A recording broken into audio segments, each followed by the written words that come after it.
All right, my name is Raphael. Today I'm going to talk about beam details and beam sections.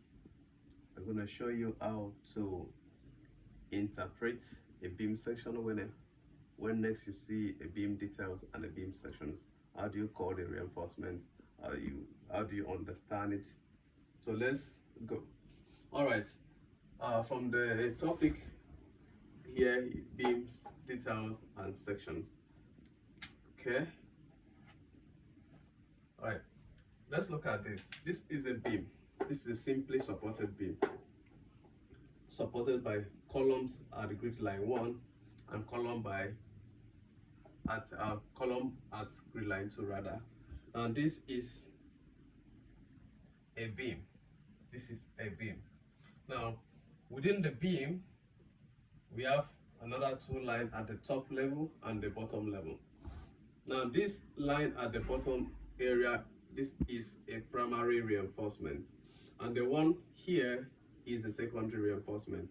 As usual, we can call this to be a compression reinforcement, while this to be a tension reinforcement. Now, we all know that concrete is very good on compressions and very poor on tensions. Likewise, the reinforcement being very good on tensions and being very poor on compressions. So mostly, or on a good note, primary reinforcement should go to the bottom, which is the tension zone, and the top concrete filled up. So this our beam is assumed to be doubly reinforced, and we have three number of Y16, and then we have two numbers of Y16 up. Now, like I said, if you look at this, this is our normal. These are color bar. These are color bar. We can have this. We want to call this bottom reinforcement. So we have 3Y1601. What do you understand by this? This shows that this becomes the three numbers of this being laid longitudinal to the beam length. Three numbers of Y. This Y represents the type of bar to be used on the beam arrangement. Now the 16 becomes the bar diameter, and the 01 here becomes our bar mark. Now, if we are to go up, we look at this to be 2Y1602. All right. So we look at we have another numbers here, Y19Y. Now, if you look at the arrow, it points towards something here. This is our stirrups. Remember, stirrup becomes our thigh. Those are rectangular things you see on site. We have this, the arrow point. So between this column and this column, we are going to have 19 numbers of that stirrup. Then this is our Y, which is the type of rod to be used, which is our tensile rods, tensile reinforcement. Let me use that rather. And then we have this 10, which is the diameter of reinforcement required. Note this Y10 is being specified by the in our calculation sheet. It's basically from what the answer you got from your calculation sheet. Likewise, is this three number, we don't just put it. So if you are a civil engineer, you should understand that.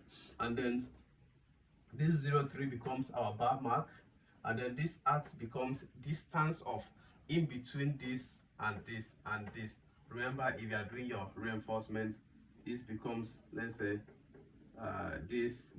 So the distance between here, 250. All right. So now we look at this at 250, center to center. So between here and here is 250. That is our links or our stirrup. Between here and here we have 19 numbers. So how do you get that 19 numbers? We have, remember that this bar size and the bar spacing is gotten from our structural design calculations. So how do you get it to be 19? So we can have this 34600 divided by 250. Then the answer should give about 18.4. So we can now do plus 1 to have 19. I do plus 1 to have 19.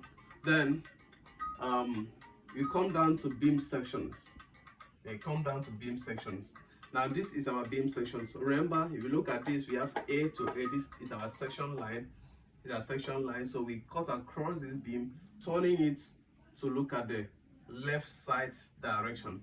So the left side direction shows that this is an I-beam. Remember, the location is not known. We have not seen the plan, so this can be assumed to be an I-beam. So we look at this being our stirrup. Remember, stirrup. See, can have something like a hook. Yeah. Now this is our stirrup, the way it is on slab. Then this is our concrete sections. Between here and here is a concrete cover. Here and here becomes a concrete cover. So now let's look at this. We have two numbers as it's written here. So it is written here. Two numbers of the main reinforcement. Let me call it main reinforcement is this, and then the bottom one is 3 of it. So 1, 2, 3. So on side it's going to be tight. The longitudinal reinforcement at the bottom to be 3 down and 2 up, and our stirrup will be whitened. Bar mark, you can really interpret the bar mark on your bar bending shadows. So if you have any questions, kindly submit it at the comment sections. We will always commit to answer all your questions. But don't forget to like, subscribe, and share.